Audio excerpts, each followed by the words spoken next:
మీ ఎలాంటి వ్యాపార ప్రకటనలకైనా వెంటనే మా ఛానల్ సంప్రదించండి. నమస్తే. ఈరోజు మన స్టూడియోలో ప్రముఖ ఆధ్యాత్మికవేత్త ఆస్ట్రాలజర్ బ్రహ్మశ్రీ సుభాష్ శర్మ గారు మనతో ఉన్నారు. సో మిథున్ రాశి వాళ్ళ పరిస్థితి ఈ సెప్టెంబర్ మాసం ఏ విధంగా ఉండబోతుందో గురుగారిని అడిగి తెలుసుకుందాం. నమస్కారం గురుగారు. శ్రీమాత్రే. గురుగారు, సెప్టెంబర్ మాసం మనకి సంపూర్ణ చంద్రగ్రహణం ఉంది. సో దీని తాలూకు ఇంపాక్ట్ మిథున్ రాశి వాళ్ళ మీద ఎలా ఉంటుంది? ఓవరాల్గా ఈ నెల ఎలాంటి పరిస్థితులు ఎదురవుతాయి, ఎలాంటి జాగ్రత్తలు తీసుకోవాలి వీళ్ళు? తప్పకుండా తెలియజేస్తానండి. ముందుగా ప్రేక్షకులందరికీ శ్రీమాత్రే నమః, శ్రీ గురుభ్యో నమః. నమో దేవ్యై మహాదేవ్యై శివాయై సతతం నమః. నమ ప్రకృత్యై భద్రాయై నిహతాం ప్రణతాస్మిత. ముఖ్యంగా ఈ యొక్క మిథున రాశి వారికి ఈ మాసము గ్రహణం యొక్క ఎఫెక్ట్ తప్పకుండా పడేటటువంటి అవకాశం ఉంటుంది. ఎందుకంటే ఈ గ్రహణము మిథున రాశి వారికి 9వ స్థానంలో నడుస్తుంది. మిథునం, కర్కాటకం, సింహం, కన్య, తుల, వృశ్చికం, ధనస్సు, మకర, కుంభరాశిలో ఈ గ్రహణం ఏర్పడుతుంది కాబట్టి వీళ్ళకి 9వ స్థానం అవుతుంది. కనుక ఈ 9వ స్థానం భాగ్యాన్ని తగ్గించేటటువంటి స్థానంగా ఉంటుంది.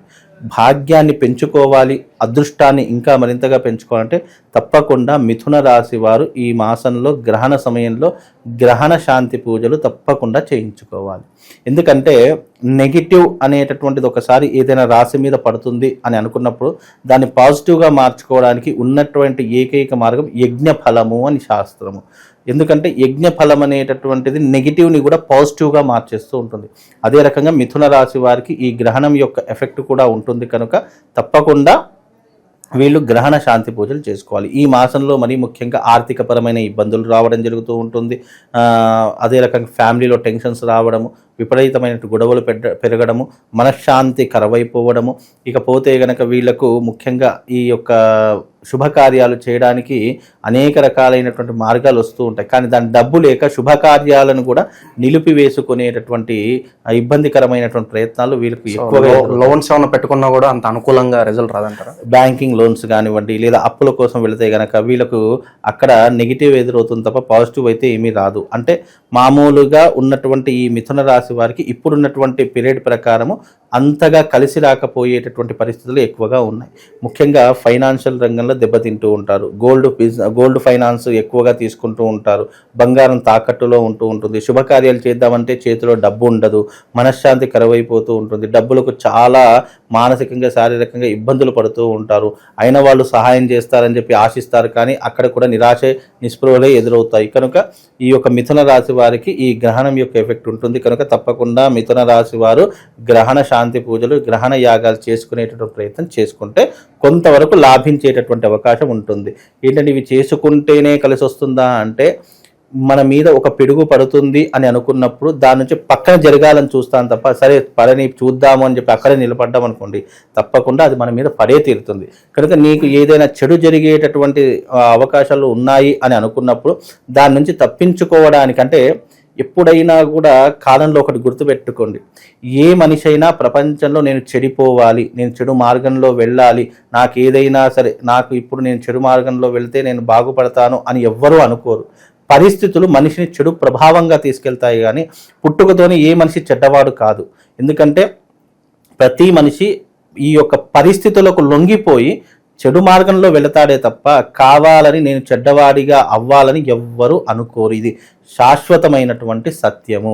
అందుకే ఎప్పుడైనా కూడా ఏదైనా మీకు జరుగుతుంది అనుకున్నప్పుడు దాన్ని తప్పించుకునే మార్గాన్ని ఎంచుకోవాలే తప్ప జీవితంలో ఎప్పుడూ కూడా నేను అక్కడే ఉంటాను, చెడు ఎంతవరకు వస్తుందో రానివ్వండి నేను చూస్తానంటే అది నీ మీద పడినప్పుడు నువ్వు అక్కడ ఉండవు, నీ స్థానం అక్కడ జీరోగా అయిపోతుంది. కనుక వీలైనంత వరకు జాగ్రత్తగా ఉండే ప్రయత్నాలు చేసుకోవాలి. తప్పకుండా ఈ మిథున రాశిలో గ్రహణం యొక్క శాంతి చేసుకోవాల్సిందండి. గురుగారు, ప్రతి ఒక్కరికి ఇలాగే ఉంటుందా, లేదంటే వాళ్ళ వ్యక్తిగత జాతకంలో పర్టికులర్ యోగాలు ఏమన్నా ఉంటే ఈ గ్రహణం వాళ్ళకి కలిసి వచ్చే అంశాలు ఏమైనా కనిపిస్తాయి? ఉంటాయండి. గ్రహణం యొక్క యోగాలు అనేటటువంటి తప్పకుండా ఉంటూ ఉంటాయి.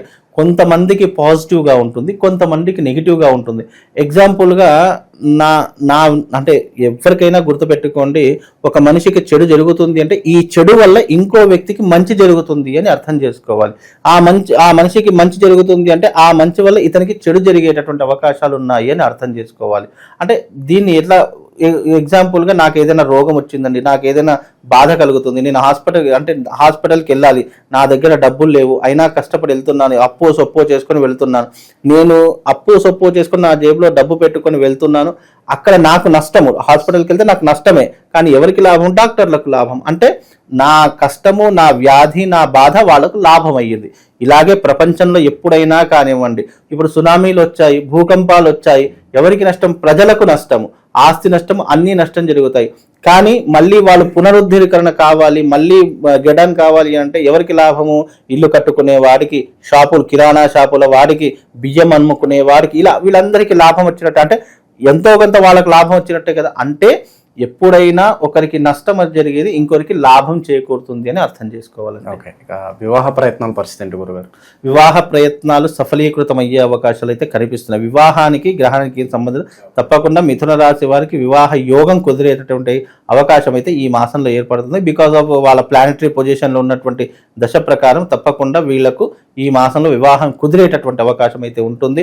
ఆర్థిక పరంగా చూసుకున్న దాని పరంగా కొంచెం ఇబ్బందులు పడతారే తప్ప పెద్ద నష్టం అనేటటువంటిది ఏమీ కనిపించట్లేదు. ఆరోగ్యపరంగా చాలా జాగ్రత్తగా ఉండండి. గ్రహణ సమయంలో తీసుకునేటటువంటి తగు జాగ్రత్తలు, భోజనాది నియమాలు కానీ, పట్టు విడుపు స్నానాలు కానీ, నిద్రపోయేటటువంటి సమయాలు కానీ చాలా జాగ్రత్తగా పాటించేటటువంటి ప్రయత్నం చేసుకోండి. మీ జీవితంలో ఏదైనా కోరిక ఉంది, ఏదైనా మేము సాధించాలి అని అనుకుంటే గ్రహణ సమయంలో జపం చేసుకోండి. విశేషంగా మీకు ఒక మంత్రం చెప్తాను. ఓం శ్రీం హ్రీం క్లీం శ్రీ మహాలక్ష్మీ నమః. ఓం శ్రీం హ్రీం క్లీం శ్రీ మహాలక్ష్మీ నమః అనేటటువంటి మంత్రాన్ని మీరు గ్రహణ సమయం, గ్రహణం 10:56 9 గంటల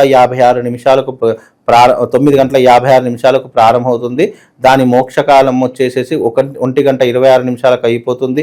అలాగే ఆద్యంత పుణ్యకాలము, మోక్షకాలం 3:26 అంటే దాదాపుగా 3:26 పాటు ఈ గ్రహణం ఏర్పడుతుంది. కనుక దీనికి ఆద్యంత పుణ్యకాలం, మోక్షకాలం అన్నీ కూడా విడుపు స్నానము 1:26 వరకు చేసేసుకొని మీరు చక్కగా ఈ యొక్క మంత్ర జపము, దీక్ష తీసుకోవడం వల్ల మీకు విశేషమైనటువంటి పుణ్య ఫలితం కలుగుతుంది. ఈ మంత్రాన్ని చదువుకునేటటువంటి ప్రయత్నం చేయండి. విదేశాలకు వెళ్ళేటటువంటి వారికి ఇది చాలా ఉపయోగపడుతుంది. మీ జీవితంలో ఏదైనా ఆటంకాలు ఉన్నాయంటే ఇదిగో ఈ గ్రహణ సమయంలో ఈ మంత్రం చేసుకోండి. లేదు ఈ మంత్రం చదువుకోలేను అని అంటే గనక ఓం నమః శివాయ, ఓం నమః శివాయ అనే పంచాక్షరి మంత్రాన్ని చదువుకోండి. తద్వారా కూడా మీ జీవితంలో ఎన్నో రకాలైన విజయాలు సాధిస్తారు. ఇంకా చివరిగా గురుగారు, ఈ నరఘోష, నరదిష్టి, శత్రువుల నుంచి ఇబ్బంది పర్టికులర్గా ఫేస్ చేస్తున్న వాళ్ళకి ఏదైనా రెమెడీ ఉంటుందా? తప్పకుండా అండి. ఈ గ్రహణ సమయంలో మీకు ఎవరైనా శత్రు బాధ ఉంది, మాకు తీరనటువంటి, మా కంటికి కనిపించినటువంటి శక్తులతో మేము బాధపడుతున్నామండి, మా ఇంటి మీద నరదృష్టి ఉంది, ఎంత సంపాదించినా ఎన్ని రకాల ప్రయత్నాలు చేసినా మాకు నెగిటివే వస్తుంది, ఇబ్బందులే కలుగుతున్నాయి, మా మీద ప్రయోగాలు చేస్తున్నారు, లేదా మా మీద ఎన్నో రకాలైనటువంటి ద్వేషం పెట్టుకున్నారు, నరదృష్టి, చెడు దృష్టి, గ్రహ దృష్టి ఇవన్నీ ఉన్నాయి అని అనుకునేటటువంటి వాళ్ళు గ్రహణ సమయంలో అరిష్ట నివారణ తంత్ర యాగం చేయించుకోండి. తద్వారా మీ జీవితంలో శుభం లాభం చేకూరుతుంది. ఉన్న నెగిటివ్ ఇంపాక్ట్ అంతా కూడా తొలగిపోయేటటువంటి అవకాశాలు ఉంటాయి. కనుక ఈ యొక్క ప్రయత్నం చేసి చూడండి. తప్పకుండా దాని ద్వారా మీ అందరికీ లాభం చేకూరుతుంది. సో గ్రహణం అయిన తర్వాత వీడియో కొంతమంది చూస్తారు, వాళ్ళకి ఏం చేసుకుంటే బెటర్ అంటారు? గ్రహణం అయిన తర్వాత ఎవరైనా ఈ వీడియో చూస్తున్నట్టయితే వాళ్ళు గ్రహణ సమయంలో చేసుకోలేరు కాబట్టి, మళ్ళీ ఆ గ్రహణం రమ్మంటే రాదు కాబట్టి వాళ్ళకు ఒక రక్ష ఇస్తారు. గ్రహణ సమయంలో నేను ఎట్లాగో యాగంలో ఉంటూ ఉంటాను, అది నేను మీకు వీడియో కూడా ఇస్తాను, మన టీవీలో ప్రసారం చేద్దురు. కానీ ఆ యాగం చేసేటటువంటి సమయంలో నేను కొన్ని రక్ష అంటే మానవులకు ఏదైనా కష్టం వచ్చినప్పుడు ఒక రక్ష ఉండడానికి నేను రక్షల్ని కొద్దిగా పూజిస్తూ ఉంటాను, అమ్మవారి దగ్గర పెట్టి పూజిస్తుంటాను. ఆ రక్షలు వాళ్ళకు అందజేస్తుంటాను. ఇప్పుడు గ్రహణ సమయంలో చాలామంది కొన్ని రాసుల వారికి బాగా ఉండదు, మరి కొంతమందికి నెగిటివ్ ఇంపాక్ట్, ఈ చీతబడులు, బాణమతులు, చిల్లంగు ఇలాంటివి చేశారు అని చెప్పి చాలామంది భయపడుతుంటారు. అలా భయాన్ని తొలగించడానికి కొన్ని రక్షలను తయారు చేసి పెడతాను. ఆ రక్షలు వాళ్ళకి నేను పంపించేటటువంటి ప్రయత్నం చేస్తాను. గ్రహణం అయిపోయిన తర్వాత ఎవరైనా ఈ వీడియో చూస్తున్నట్టయితే మీరు రక్షని ఆర్డర్ చేసుకోండి. తప్పకుండా వాళ్ళకు ఒక తాయెత్తు ఇస్తాను. ఆ తాయెత్తులో బూర్జపత్రం ఉంటుంది. చాలా మంది తాయెత్తు అంటే ఏదో రాగిదే కదా, ఇది కట్టుకుంటే మాకేముంటుంది అని అంటూ ఉంటారు. కానీ ఆ రాగి తాయెత్తులో అది విప్పి చూస్తే దాంట్లో ఒక బూర్జ పత్రం ఉంటుంది. ఆ బూర్జ పత్రం మీద బీజాక్షరాలు లిఖించినవి ఉంటాయి. అందుకే యంత్రము, మంత్రము, తాయెత్తులు ఇవన్నీ ఎట్లా ఉపయోగపడతాయంటే దాంట్లో ఉన్నటువంటి మంత్రశక్తి ద్వారా వాళ్ళకి నెగిటివ్ ఇంపాక్ట్ రాకుండా ఉంటుంది. ఆ లాకెట్ ఇప్పి చూస్తే గనక దాంట్లో బూర్జ పత్రం మీద మంత్రం రాసింది ఉంటుంది. కనుక వీలైతే ఆ యొక్క తాయెత్తు మీకు పంపించేటటువంటి ప్రయత్నం చేస్తానండి. ఓవరాల్గా మిథున రాశి వారి పరిస్థితి ఈ మాసం ఏ విధంగా ఉండబోతుంది, ఎలాంటి జాగ్రత్తలు తీసుకోవాలి, చాలా బాగా వివరించారు. ధన్యవాదాలు. శ్రీమాన్.